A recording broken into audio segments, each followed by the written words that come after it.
Welcome to another episode of the Memery Hole. Got a special guest this week because the other two are unavailable. Doesn't want me to say his name because, you know, we say some quite spicy things on this podcast. But yeah, welcome. Hello, thank you for having me. No worries, no worries. We're both currently experiencing storms, so if you hear a that's the Category 5 typhoon or whatever it is here in Japan. Yeah. You think if we say which country I'm in, it'll give away my name? Up to you. Yeah, it's pretty grim here in England as well. I normally would be okay with giving my name out, and at least I used to be like that. But my jobs, in fact, involved me doing work for quite a few people who are on the political left, and your listeners may have heard, but quite a few people on the political left can be a little bit intolerant and quite vindictive towards people they disagree with.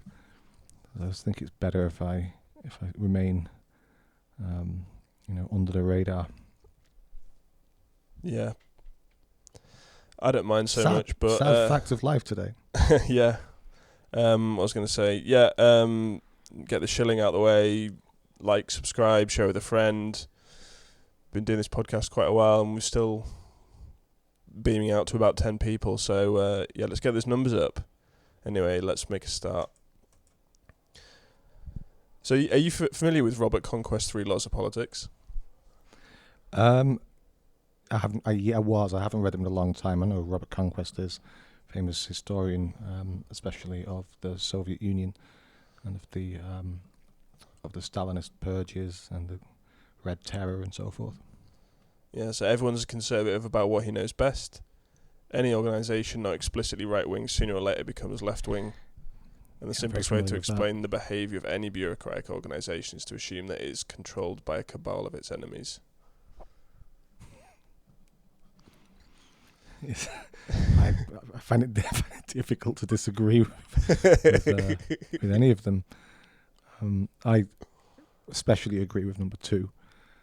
I think that it is very clear that organisations like the Tory party, for example, have drifted further and further to the left. Yeah. Probably, not exclusively, but probably because of their desire to have they call it a broad church. That's the cliche, isn't it? A broad church. Yeah. This is why you have people like, what's the little gremlin-y guy called who recently left the Tory party in disgust because of Boris Johnson being elected to leadership. The guy, ex-MI6 guy who walked across Afghanistan and Iraq, and I don't know. You know the walking guy. I've heard of him, but I can't picture him. You'd know him. You'd know who I'm talking about if you could see him. Oh, is it? What's his name? Was he the one that wanted to have like compulsory military service for people? Oh, I doubt that. I'd be surprised if that's what he wanted. But he's very Lib Dem. Very left-leaning guy. But he was a pretty important figure in the Tory party for a while. And Liz Truss, our new Prime Minister. Yeah. She was a Lib Dem. Maybe she still is. So that's a very left-leaning party, and it started off relatively right-wing. And it's the same with media organisations too, isn't it? Yeah. Oh, did you see this story last year of Janet Street Porter thinking of children as state assets may be the way forward? Oh God! But look at the opening line of the article. The coronavirus pandemic has turned me into a nicer person.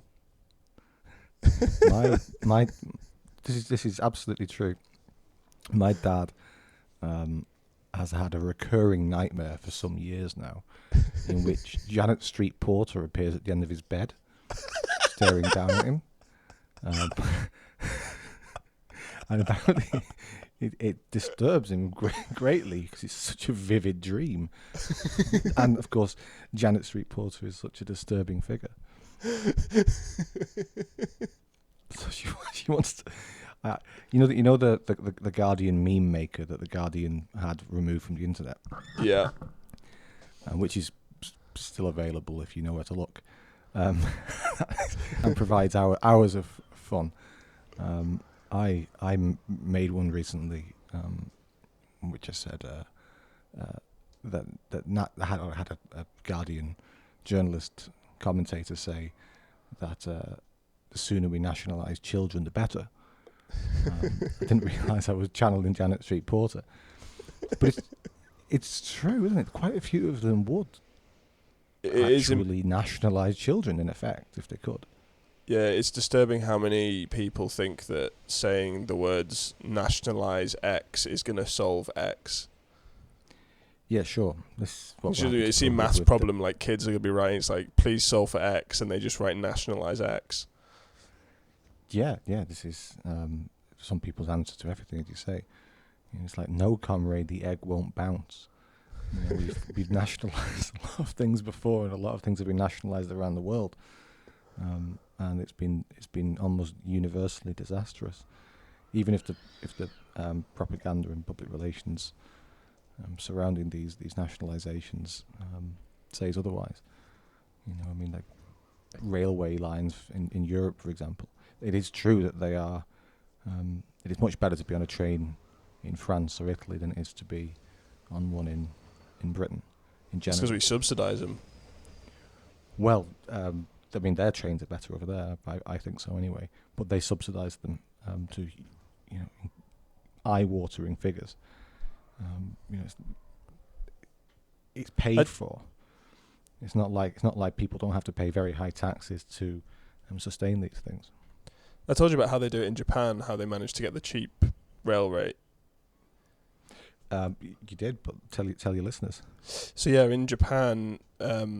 Basically, the companies own the land which the railways are on, and they actually operate the trains at a loss. But because they own all the land, they rent out the buildings and stuff to commercial ventures and places for people to live, which incentivizes them to have good train lines, right? Because they want people to use those buildings, and to use them effectively, they need good transportation links. So incentivize them to have cheap, good train lines, and they make their money back on real estate, which seems to be a good way of getting it to actually work. Yeah, it is. I mean, it's not that our trains don't work. Which are inordinately expensive. They're very expensive. They were bailed out by the taxpayer during the COVID madness. I can't remember the exact figure now, but it was again an eye-watering figure that they got. The issue with it is, I probably would say this is kind of notorious right-winger, is the unions. The unions have a massive stranglehold over the organisation of trains in this country, and they run a closed shop still. Now, as I understand that, aren't closed shops illegal? What's a closed shop? Well, closed shop is where you have an organisation, like for example Network Rail, and whenever new positions come up within Network Rail, they advertise internally. I see. What we had in the 60s and 70s that led to, my father and his father all worked for the same company, printers or something, Yeah. And anyone outside of that little clique can't apply for the jobs. We still have that here in the railway lines, and the unions have driven the wages up for those closed shop jobs to the extent that people on very, very low skilled roles are being paid an absolute fortune. Yeah, I always find it bizarre. Like a lot of the striking and stuff that we're seeing on now, like there's some of the most like privileged positions in society. Like when I was still at uni, there were strikes of like academic staff and stuff, and I'm like, guys, like, you're some of the most privileged people, and you're going on strike and expecting people to like support it, and you have all these train drivers get paid quite a lot to do what isn't exactly like rocket science, or you're not. It's not like people who work in sort of the health sector or like care work and stuff, which you'd expect after the past couple of years of what we've been through, that people who are first responders or care workers, they would be the people that should be going on strike and getting a pay rise, not people who run train lines. Isn't the median salary for a train driver in Britain £57,000 a year? It's something ridiculous. It's a lot more than I get paid. Mm. Yeah, and you got a PhD last time I checked. Yeah. And you didn't have to send off for it from the back of a plate box. I didn't go to Trump University. Look, it's we have the most corrupt institution ever to have existed. It's the most corrupt, hands down. Even more corrupt than big tobacco or big pharma. Absolutely. Look, the public don't have a great deal of sympathy for striking train drivers at this stage, I don't think, when people are staring down the barrel of massive increases to their bills while their wages don't increase, especially in the private sector. Yeah, I saw an article just before saying that pints could cost £15 to £20, and that was in the north. Yeah, I mean, will they cost £15? No. I think the article, I read that too. The article was expressing that if publicans were to pass on the costs to customers, pints would cost £15. But today, pubs are closing left, right and centre as it is, when pints are £5 and £6. I mean, I think £5 and £6 for a pint is a lot of money. Yeah. Certainly compared to what it was even just 5 years ago. I mean, I don't live in London. I live outside of London. I don't live in a very rural area. I live in quite a touristy place. We're paying London prices to go out. Crazy. I mean, this afternoon, I went for a walk, quite a long walk, and the weather was horrendous. So I went to take shelter in a pub, a cup of tea, and I thought, God, I'm really hungry. I can make a quick bite to eat, and I got a burger and chips. It was £15 and it wasn't like an epic burger or anything like that. It was a miserable little chicken patty in a brioche bun with about 15 chips and a dollop of slaw. It was miserable, and it's £15. That's crazy. That's crazy money. Another place was that a couple of weeks ago. £19.50 for fish and chips. Crazy. Absolutely. I didn't pay it. I didn't order it, but I just thought it was staggering. We've got rampant inflation in this country. It's very serious, and it's got to be tackled. And I don't know whether our new Prime Minister is going to be able to do it. What are your thoughts on Liz Truss? Don't know. She seems like a cartoon character. Don't think much of her, to be honest. But that's what the Tories give you, innit? She'll probably make me miss Boris Johnson. That's the one constant in the Conservative Party leadership, is that the subsequent leader will make you miss the previous one. Yeah. Although to be fair to Boris Johnson, I don't think that applied to Theresa May. As in, you never missed Theresa May because of Boris Johnson? Yeah, Boris didn't make me miss Theresa May. And I'm no fan of Johnson at all. But Theresa May was dire. She really was. I mean, look, Johnson, for all his faults, is mildly entertaining. Sure. That is why he's so popular. I mean, I'm not saying that he's not corrupt. I'm not saying that he's not dragged this country in a very poor direction.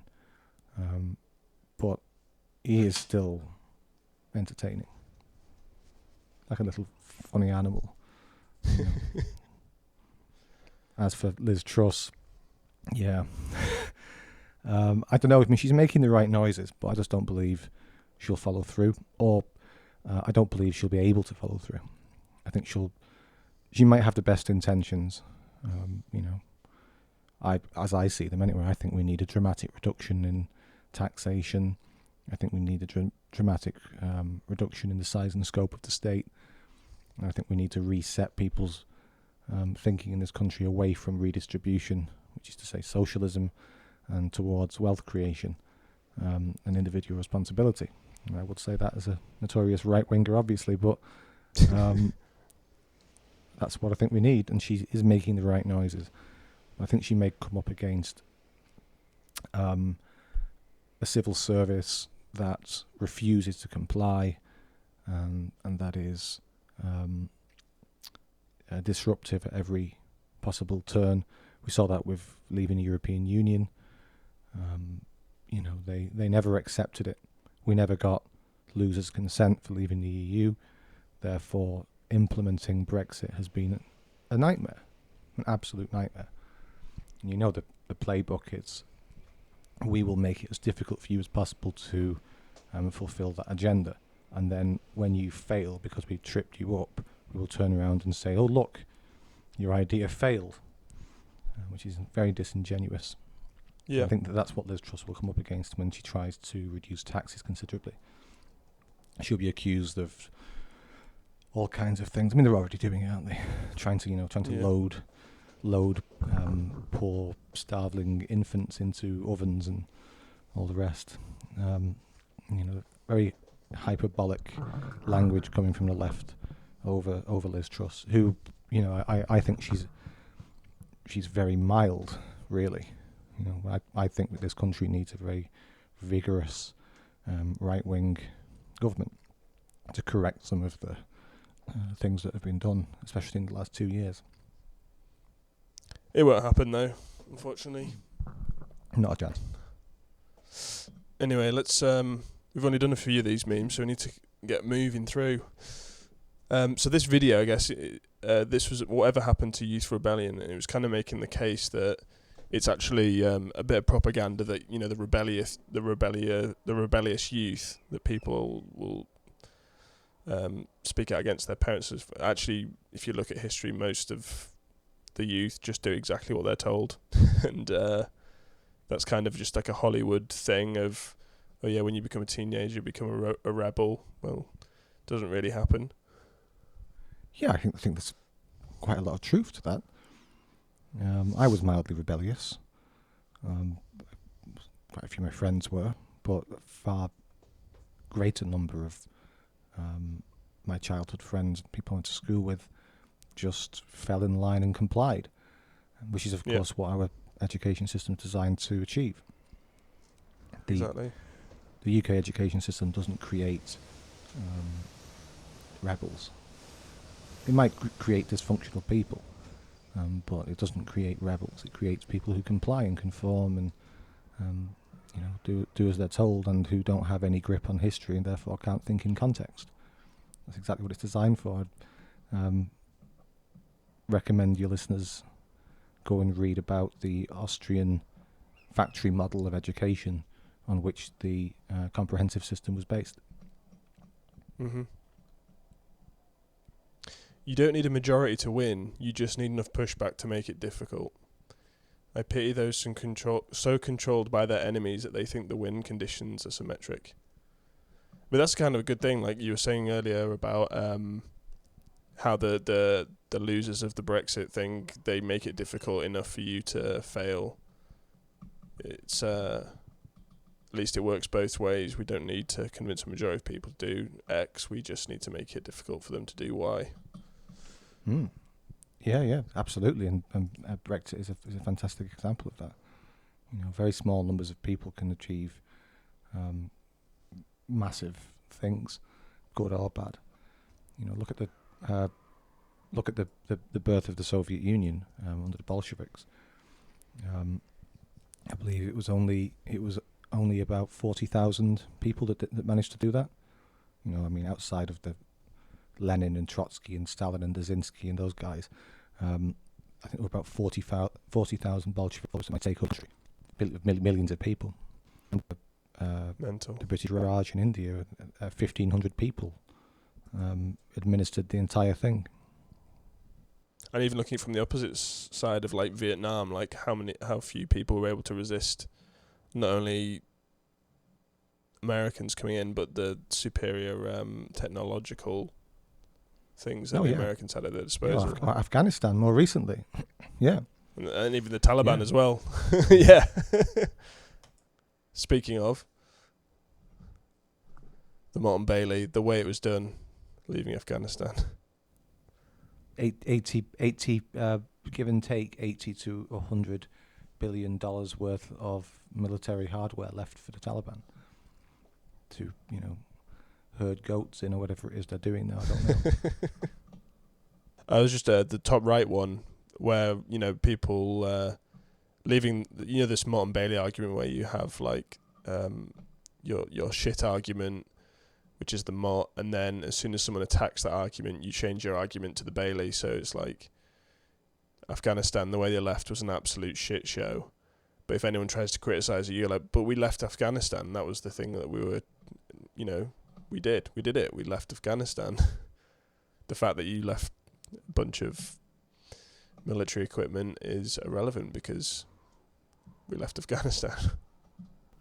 Yeah, it was embarrassing the way that the West left Afghanistan, and trying to spin it as, well, you know, we had a goal and we achieved that goal is pathetic, really, isn't it?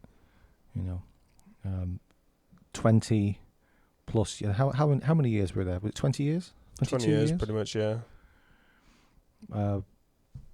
What was achieved?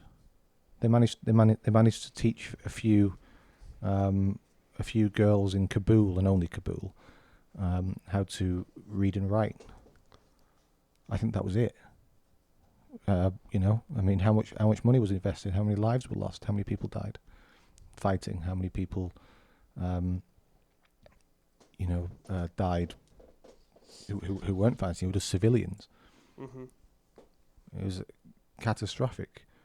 You know, and it was based on foolish idea that you could turn a country that is fundamentally Islamic into a sort of Jeffersonian democracy. Foolish. They didn't want, most of the people there didn't want, you know, equal rights for women and men, and they certainly don't want LGBT plus identity politics stuff, whatever it is that the American military are pushing now. You know, it was a disastrous idea. We shouldn't have been there.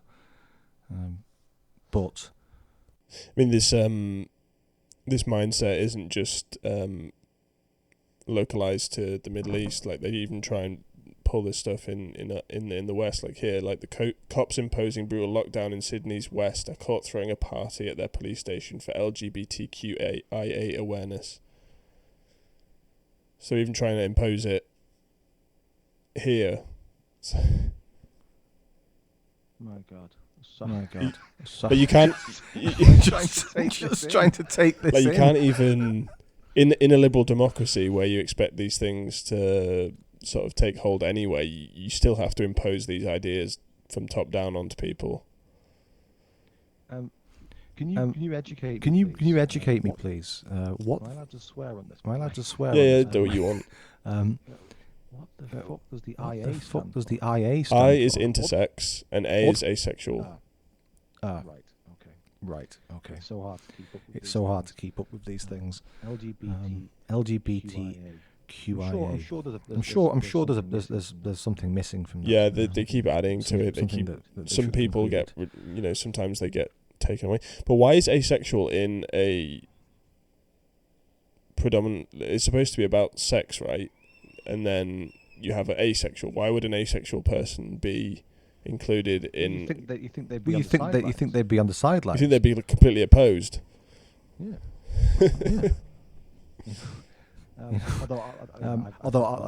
I've said for a long time, I think including transgenderism with sexualities is outrageous. Yeah. Because I'm sorry, I hope you don't get demonetized for me saying this. You can edit it out later. But as far as I'm concerned, transgenderism is still a mental illness. I'm yet to be shown the evidence that anything's changed.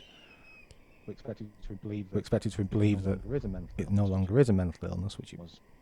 It was in the diagnostic manual, statistic manual of psychiatric disorders, which is sort of a bible of mental illness until yesterday, and it was only removed, as far as I can make out, for political reasons. Yeah, I always find it odd that normally if there's something wrong with you, the idea is to try and fix you mentally, whereas with transgenderism the go-to is to fix you physically rather than mentally, even though it's something wrong with your mind. It's like, why didn't they at least first try and say you're a man who thinks you're a woman, why don't they try hormone replacement therapy but with male hormones first, and then if you still feel like a woman even though we've replaced your hormones, then maybe there's something to it. But that, I guess, doesn't make as much money. Did you see the there's a doctor in Florida who's been advertising to do double mastectomies and other sex change surgeries on TikTok. Oh my God. She's got a little Instagram. And she's got the wild eyes that these people always have, the kind of mad, starey eyes. She looks totally crackers. Of course she is. She also posts her Instagram pictures of herself with, as far as I can make out, a very young teenage children who she has just performed surgery on, like one of her with a, I would have thought 16-year-old girl who she's done a double mastectomy on this girl, and this is apparently something we should be celebrating. That's very sick. That's very sick. That's very sick and very evil thing to do. To take a child and do that. It's appalling. Of course, she's making an absolute fortune. Yeah. She's laughing all the way to the bank. Yeah, it's crazy that all these incentives are getting aligned in very pernicious ways.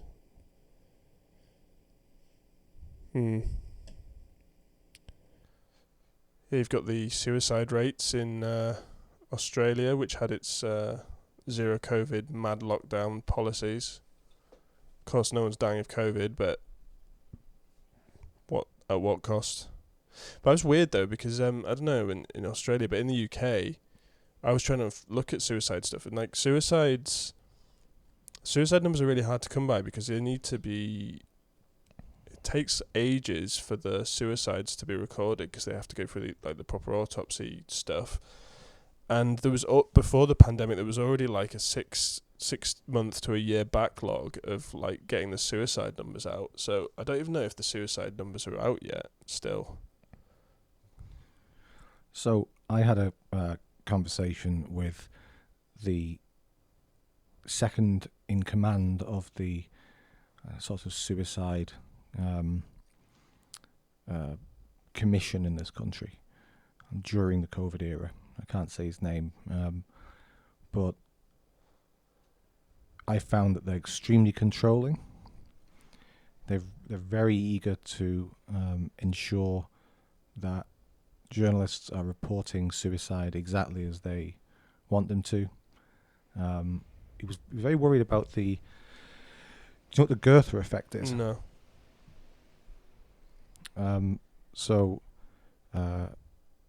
The German writer Goethe, you know who he is? Of it, yeah.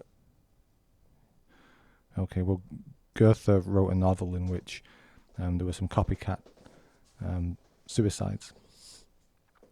So the Goethe effect is where there are reports of suicides, and then people are prompted to then kill themselves as a result of reading those reports.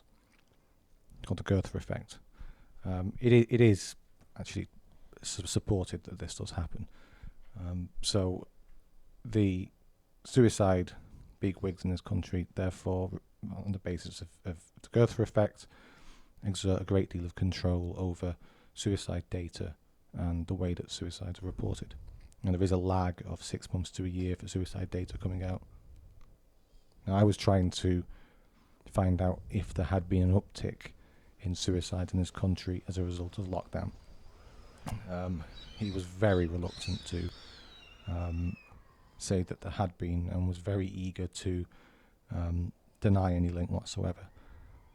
Now, I wasn't in a position to ask him directly, but I was told that he was a fanatical lockdowner.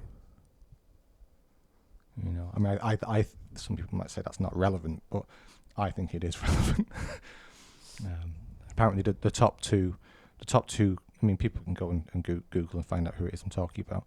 The top two experts on suicide in this country, both very big fans of lockdown. Give you a clue to go and find it. One of them works at Manchester University. Okay. Let's move on. That's too depressing a topic. Just before we move on, very if you wouldn't mind, do we know what the numbers were in Victoria and New South Wales prior to what years? First 5 months of this year? I'm not sure. This is from last year, so suicide numbers in Victoria. So this year also 350 in Victoria, so it's gone up slightly, and then. What about 2019? 2019 it was 700, but that's not the first 5 months, that's the full year. But they don't see any increase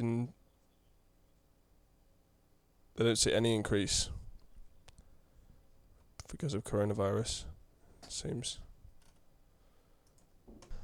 Seen this, a breathing tube through the butt could be an alternative to mechanical ventilators. Inspired by animals that breathe through their butts, scientists show that mammals can also harness the incredible breathing ability of our butts. Where is this from? I don't know. Let's see. Where did you find this? Breathing tube through the butt. Scientists show that mammals can also harness the incredible breathing ability of our butts. It's a website called Massive Science.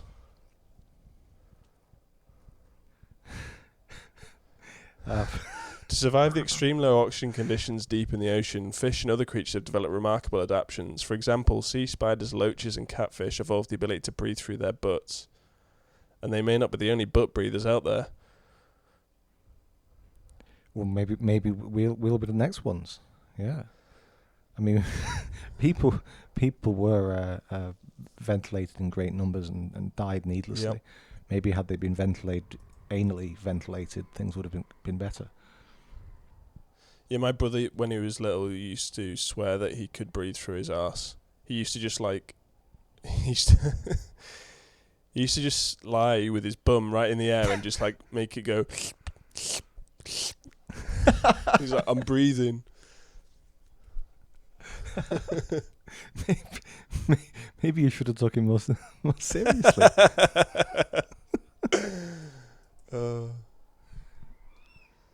Footage of police arresting man for not wearing a mask while he was with his 3-year-old daughter. There is no law so obscene that the police would not be willing to enforce it, up to and including the mass execution of innocent children.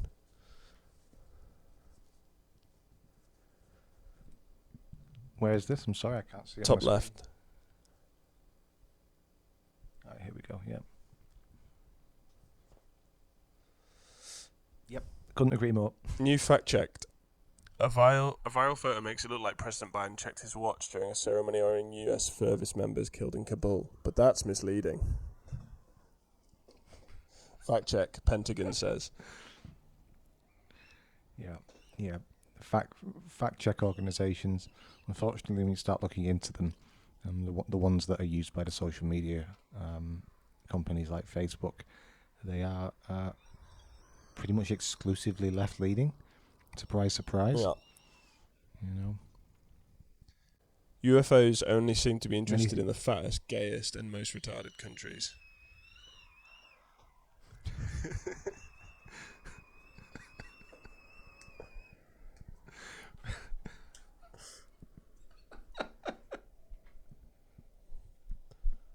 Fair enough.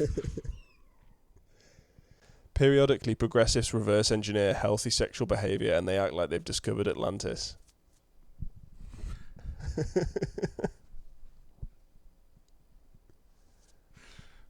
What's your take on that, mate? It's true, like they go... I'm trying to think of an example. It's like... They'll come up with something like... Come up with some like really elaborate reason why monogamous relationships are like healthy. But they put it in terms, you know, like progressive terms.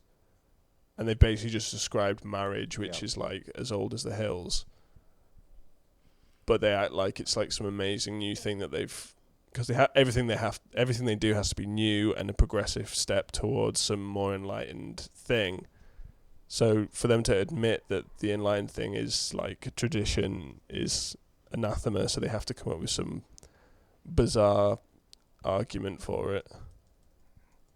Repackaging stuff for year zero. Yeah. Graham's hierarchy of argument. So at the bottom we've got name calling. Sounds something like "you are an asshat." Ad hominem attacks the characteristics or authority of the writer without addressing the substance. Responding to tone criticises the tone of writing without addressing the substance of the argument. That's basically what women do in arguments, isn't it? It's not what you said; it's the way you said it. Don't like the tone of that. I'm looking up now to see if my girlfriend's in the background. Mercifully, she's upstairs.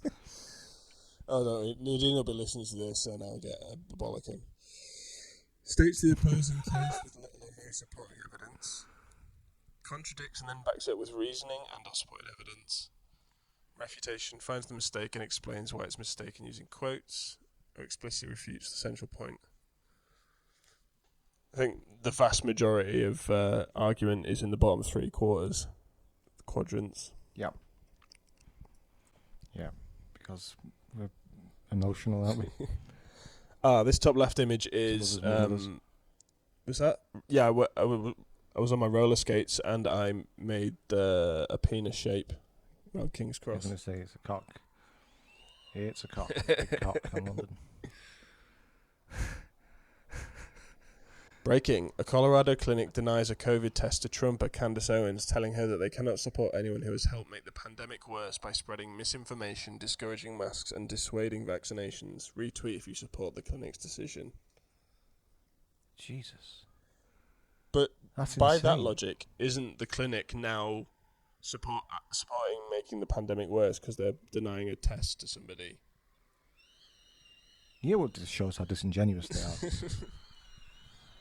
You know, It's just friend-enemy distinction. It's as disingenuous as you know, they're promoting masks.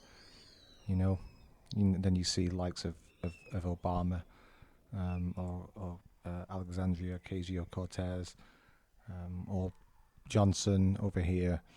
You know, you see when they know they're not being, or they think they're not being filmed or photographed. They're quite clearly unconcerned about wearing masks and unconcerned about making contact with people. And the only ones wearing masks tend to be the help. It's the bartenders, it's the waiters, you know, the civil service staff at Obama's birthday party. They've all got masks on, but the rest of them don't. And it's the same thing. That they're not worried about vaccinations, really, to the extent that they claim. They're not worried about testing. You know, it's more about, as you say, demonising their opponents here.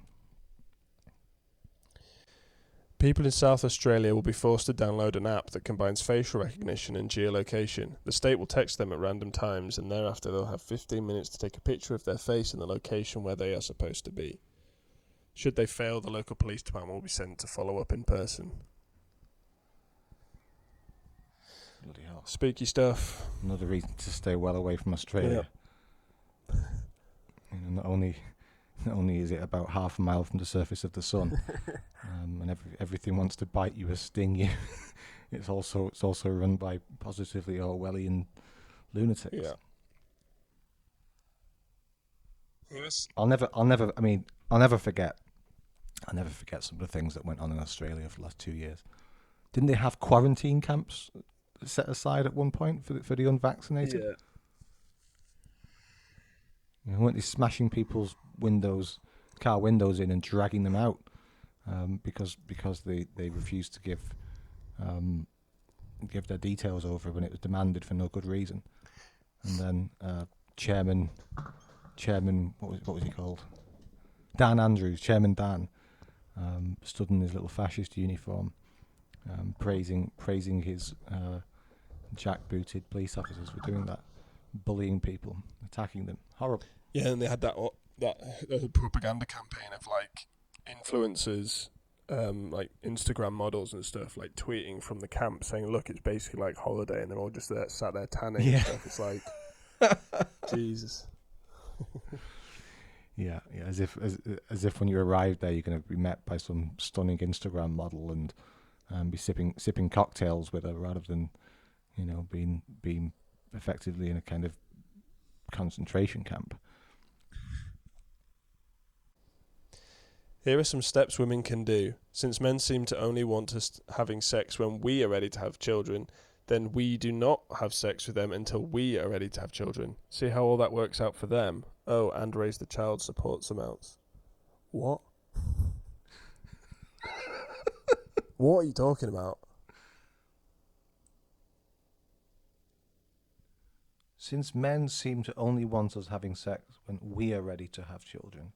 I'm sorry, I can't even get past the first statement. Are they saying... Bending my head. Are they saying they want to have sex before they can have children? Which would be prepubescent? Is this... I don't understand what the... And they're replying to Joe Biden? Like, what is going on in this tweet? Then I have no idea. We do not have sex with them until we... Why is... I'm sure isn't the second part confirming the first? So men only want to have sex with you when you're ready to have children, and when you're ready to have children is when you want to have sex with them. See how well that works out for them. Well, surely you too. I'm afraid this is quite a lot of jibber jabber. Yeah, I don't know why it's here. The internet tends to fire up a lot of these people. Do you think that might have been created? It's a real person that typed that nonsense, or do you think there's a possibility it was created by a robot? Let's do a little bot check, see if this person's still on Twitter. Genia Glover. Oh, still there. Oh, and they've added added the Ukrainian hearts to their... Oh, of course.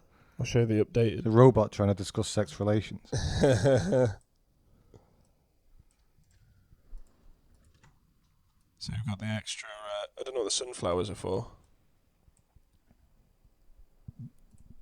Something tells me they're not happily married if this is the kind of shit they're tweeting. No shit. I doubt they're married. No one would marry. Well, I'd like to think no one would marry someone as mad as the author of that jibber jabber.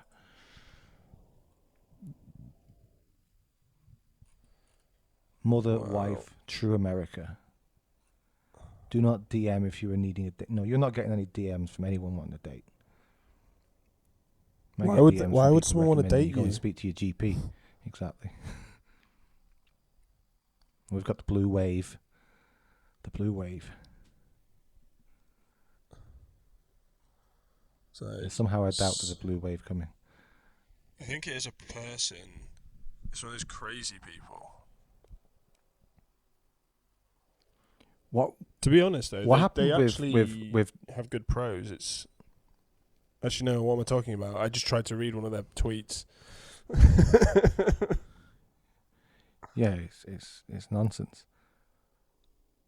It might be grammatical, but it's still nonsense.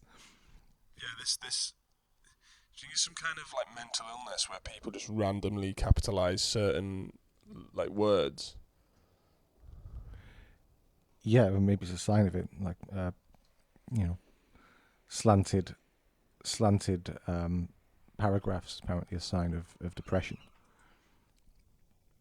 Maybe capitalization is a sign of psychopathy. It's like they're trying to express how they speak. You can tell how they speak, where they emphasize words like that in speech, and it's It like would that condescending tone, right? So Yeah. since men only want to have sex when we are ready to have children, then we do not have sex with them until we. It's like, yeah. Yeah, I hate people like that. I can't be near them. Dylan Moran, the Irish comedian, does a sketch about the kind of people who leave notes in house shares. Oh yeah. which is very much like that. Can whoever drank the milk replace it, please, because it was mine. Signed, Julia. I think he says in the end, they end up leaving a note for Julia. Dear Julia, everybody hates you, including your own mother. Yeah, I did a lot of house sharing over the years and very much related to that sketch. I could not stand people. Sorry if you were a note. Were you a note leaver? Nope. Sorry. Nope. No. Good. I hated people who left notes. Couldn't stand them. Drove me mad. It would be awesome if all of Texas there was a mass exodus of women from all dating apps. By the million, Texas women should delete Bumble, Hinge, Tinder, Match, and all others. Texas men need to see their women's profiles go dark. Why? Presumably because they didn't vote for radical left-wing Democrats. Butterfly effect, but it's a 7th grade kid going through an adolescent high tea surge who takes some nerd's favourite pog and flicks his glasses, and then 30 years later the nerd is a regime flack gleefully calling for the liquidation of the kulaks.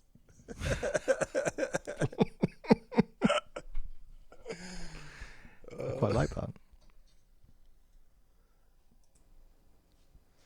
All this idiotic posturing by leftists should help prove to everyone that this is not fundamentally about principles, ideas, or values. It's about defending people they consider on their side no matter what. It's a friend-enemy distinction, nothing more. Always the case. Yeah, I mean, they'll hate to say it, but this is true. If they are aligned with their politics. Look at Roman Polanski. Oh, yeah. He still makes films, right? Yeah. He won an award in recent years, I think. Roman Polanski. You get like a lifetime achievement award or something like that. Yeah, he's even... yeah. Even though he was into raping little girls. But they're fine, because he is apparently quite far to the left. So it's fine. Guess which one is health minister and which one is denied a health passport for refusing the jab? Yeah. Is it the health secretary also? Yeah. That's the Belgian one, yeah. But I think the new health secretary in the UK is overweight. What, the really? one who was poised to be... Yeah, some woman that... I don't know if it's... Will YouTube kick you off for fatism? Is fatism permitted? I don't think they have an automatic thing. I think it's only if it's directed Like at a specific person. I think you can talk. I'm sorry, but the health minister we're looking at right now does bear an uncanny resemblance to Jabba the Hutt. Yeah. With a wig on. And then the person who's been denied a health passport looks like a pretty healthy guy. This is like, obviously, microcosm for the whole Djokovic scandal, wasn't it? One of the world's top athletes is considered a health threat, but totally sedentary, overweight people with type 2 diabetes are perfectly safe as long as they've had the jab. It's quite mad.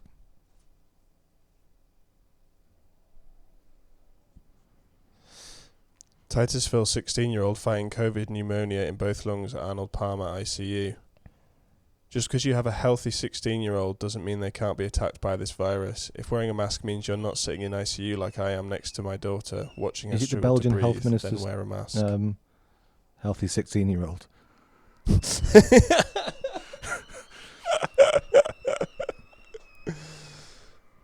It's insane, right? Like, how can you be that big and be healthy? Loads of newspapers have been doing this over the last few years. It's not real. Including ones in the UK. I remember the Manchester Evening News ran a very similar story to this about a healthy man struck down in the prime of life, and it was quite clear from the photo. I tried to just take a picture of his head only in the hospital bed, but his neck was so bulbous, it gave away the fact that he was morbidly obese. It's like, look, I'm sorry. It tells you they know exactly what they're doing, right? Because they're trying to hide the fact that he's fat, but also telling you that he's healthy. So they know he's not healthy. Otherwise, they would be trying to hide the fact that he's fat. It'd be tautological if it were otherwise. He wouldn't need to put healthy. You don't need to, for example, the man in the previous meme, you don't need to say that he's a healthy man. Joe Rogan, the podcasting giant who has been dismissive of tested positive for after returning from a series of shows in Florida. You can't miss the religious dimension to these headlines. He didn't believe, and now he's been dragged by demons into Sheol. Is it hell? Must be a demon, right? Sheol. Old Testament word for the abode of the dead. Hell, I suppose. Or what is it like? Is it like a waiting room for heaven or hell? I don't know. Still darkness which lies after death, although not well defined in Tanakh. Sheol is the view that was subterranean underworld where the souls of the dead went after the body died. Wow. Poor Joe Rogan. Makes sense.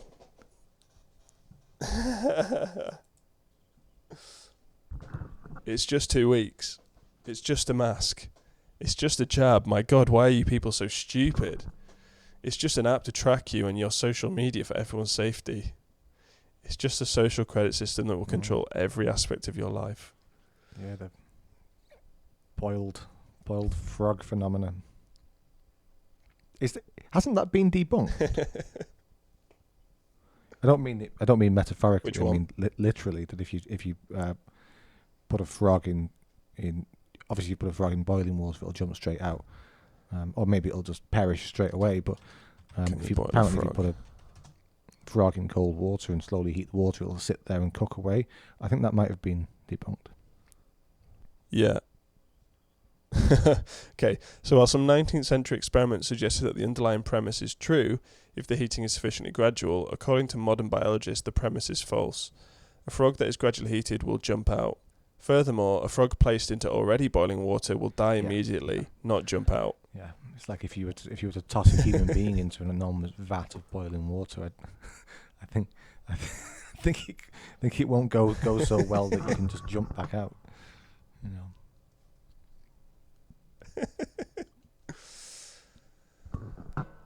Horseboy says, "Please stop taking my why drug is that can't be Horseboy named." cocking his leg? I wonder if you can say it now. What's this positioning for? Cocking his leg with a very young looking anime girl below. I'm gonna pass about to Ralph. Japan's weird, mate. I get ads like this all the time. Are they still? Are they? Use your imagination. Still, unhealthily obsessed with schoolgirls. Lollicons. I think so, yeah. even though aren't there like very few weird schoolgirls place there now, of course, because everyone's in an old folks' home apart from you and your colleagues.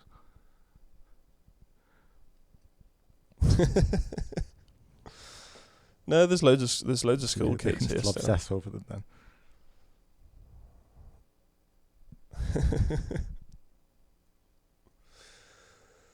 Dear white people in the UK. For white people. First step, read the short essay White Privilege Unpacking the Invisible Knapsack by Peggy McIntosh that visualises a physical representation of privilege.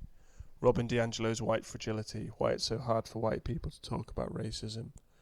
Written by a white woman in the USA, captures a discussion that is often missing. What is it about whiteness? Privatize it.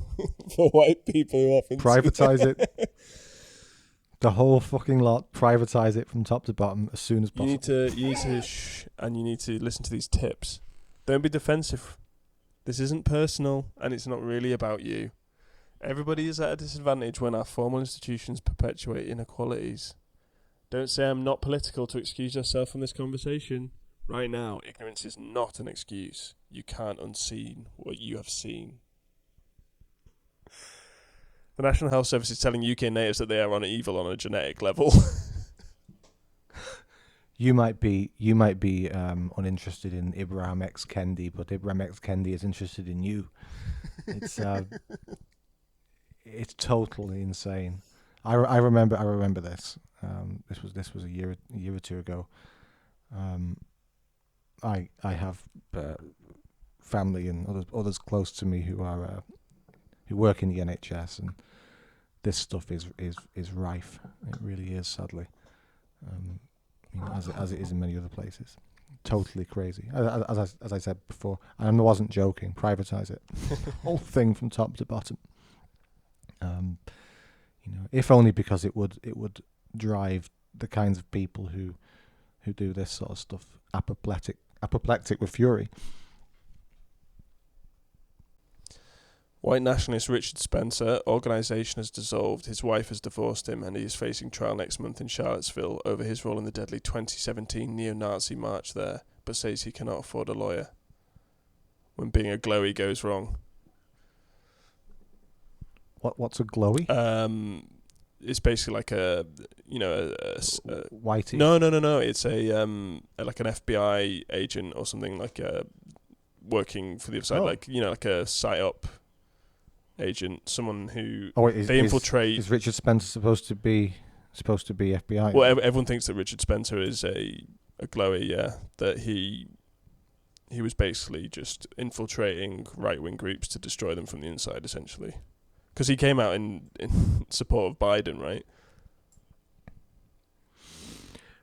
Yeah, I mean, I just took that to be an expression of how unhinged Biden is, really. But is there any evidence? I mean, I know that the police and security services have done that with many organisations, including ones over here, over the years. That's well documented. But is there any evidence that that's actually the case with Richard Spencer?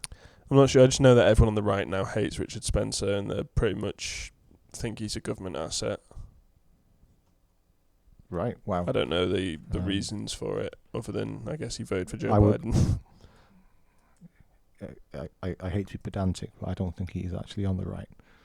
Oh no! I don't think anyone else does. Got nothing to do with me. No, these guys all want big government. They just want it based around race. Yeah. Yeah, absolutely. I believe 100% that society will collapse from climate change within 20 years. That's why my life plan is live in a big city, specialise in white-collar artistic work, and 3, cultivate no practical skills. Yeah. So true, isn't it? Their behaviour doesn't match the rhetoric. Yeah, there's so many of these rich people who believe in climate change buying real estate along coastlines. Yeah, like the Obamas. Don't the Obamas live in a $25 million Martha's Vineyard home? I think so, yeah. On the coast. It's like, right, how concerned could you possibly be about rising sea levels if you spend 20 plus million on a house next to the sea. Yeah, just watch how they behave, not what they say.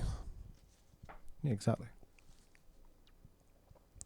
Breaking, the government is... Yeah, surely you'd be living, you'd be learning all the skills of a frontiersman, wouldn't you? If you were really concerned about the impending apocalypse, learning to, kill your own food, start a fire with a couple of sticks, and know how to repair a windmill or a solar panel.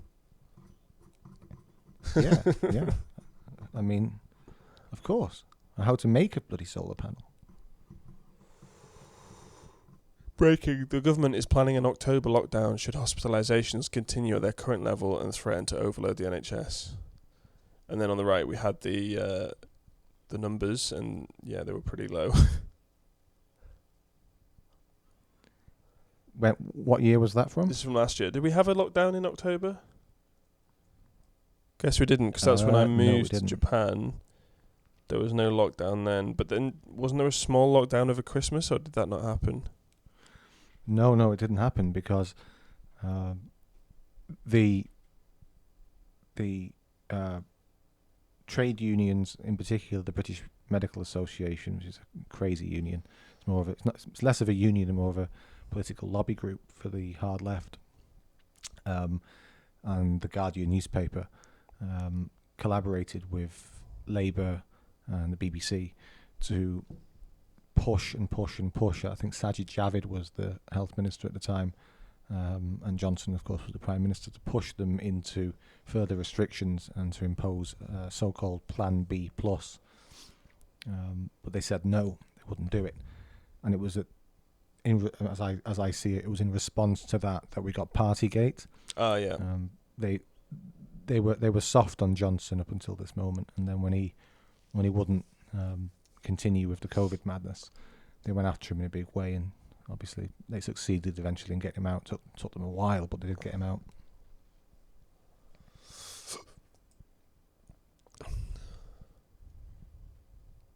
Yeah, no more lockdowns. COVID fighting the DMT in Joe Rogan's immune system.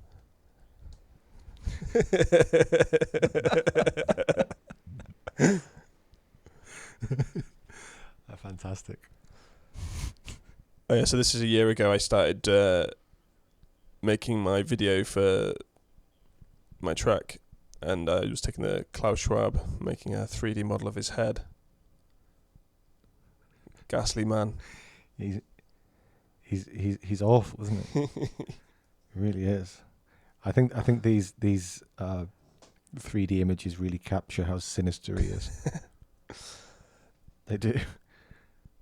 It looks like when they try to recreate with putty what some person would have looked like just from the skull that they recently excavated. Like what did Cheddar Man look like? And let's make a putty impression. It looks like that. Have you seen Imagine Noirs has like gone full like World Economic Forum conspiracy theory mode?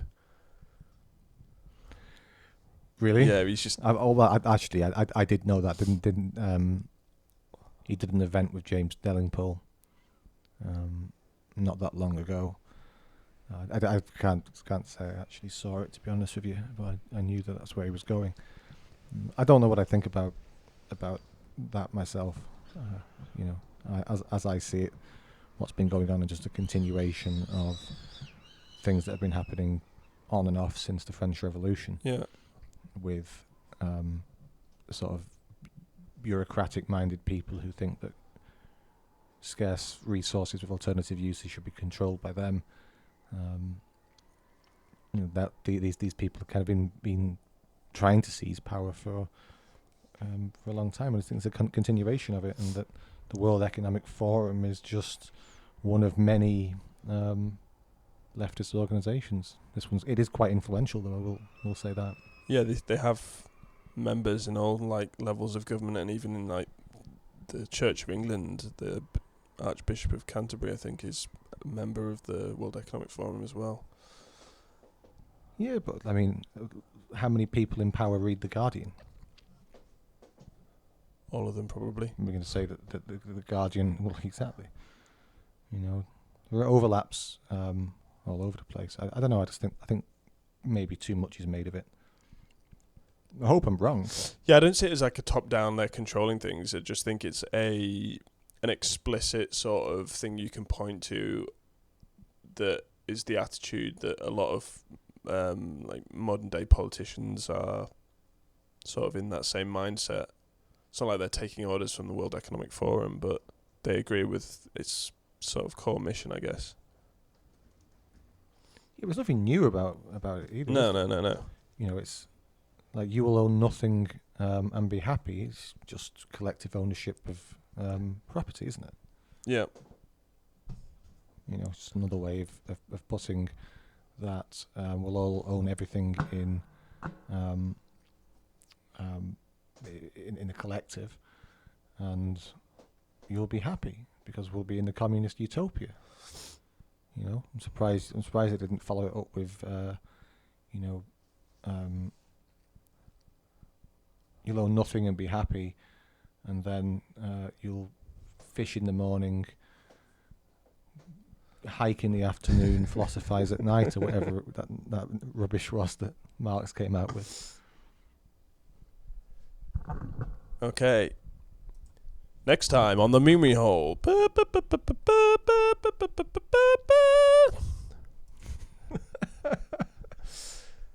Garfield hates Mondays, but he doesn't even have a job. Presumably every day is the same for him. It doesn't make sense.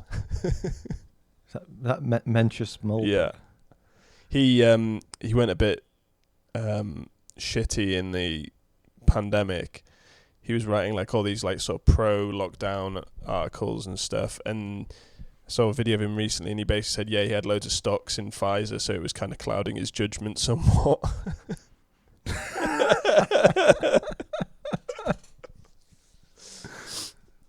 Hey, at least he's on it. Gonna tell my kids this was the Manhattan Project.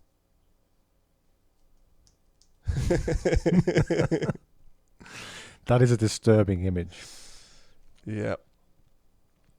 I know that's Pinko, but I've forgotten who the other guy is. Oh, that's Lawrence Krauss. Lawrence Krauss, of course. Yeah, and that's is that Rod Stewart? Oh no, it's Jeffrey Epstein. Didn't kill himself. He does look a lot like Rod Stewart from where I'm sat. Do you remember that dress last year?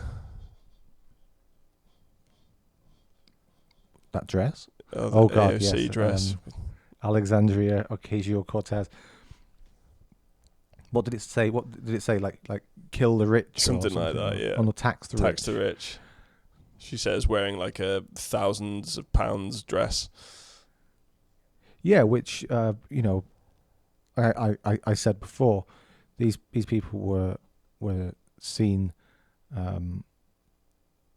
with the help around them wearing masks. I think there was an image of her wearing that dress with 4 or 5 people behind her holding it up so it doesn't get wet on the floor, and they're all wearing masks. Yeah. She's not got a mask on, of course. It's like a feudal like streak in all of this. Here lies conservatism. Wow, imagine if the situation was reversed.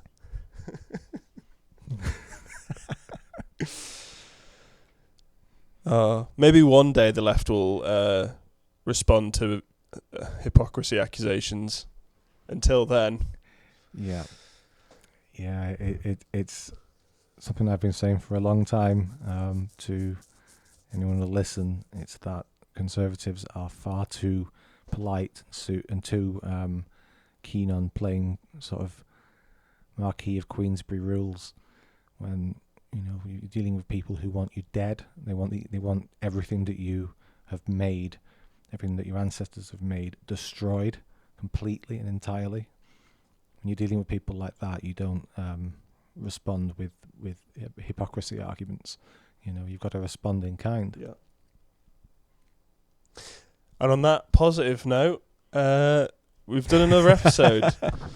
Thanks for joining this week. I'm sure you'll be popping up on the podcast again. Anytime.